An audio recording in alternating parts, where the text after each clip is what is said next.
ওরে আবু মাহজুরা, কেমন দেখা যায় তোমারে, তুমি সামনের চুল কাটো না কেন? আবু মাহজুরা বলে, আমি হাঁটু গেড়ে পেয়ারা নবীর সামনে বসেছিলাম, আমার এই মাথার চুলের মধ্যে মুবারক হাত লাগিয়ে বিশ্বনবী নিজে আমাকে আজানের প্রতিটা বাক্য শিক্ষা দিয়েছেন। বিশ্বনবীর মোবারক হাত, পবিত্র হাত আমার মাথার চুলের যেই জায়গায় লেগেছে, আমি চাই ওই চুলগুলা নিয়ে আমি আমার কবরের ভিতরে যাব।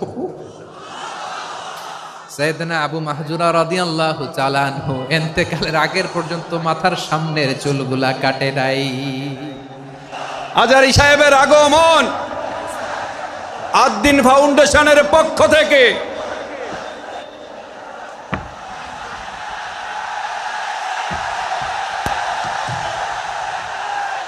লিল্লাহে তাকবীর, লিল্লাহে তাকবীর। মিজান ভাইয়ের আগমন, শুভেচ্ছা স্বাগতম।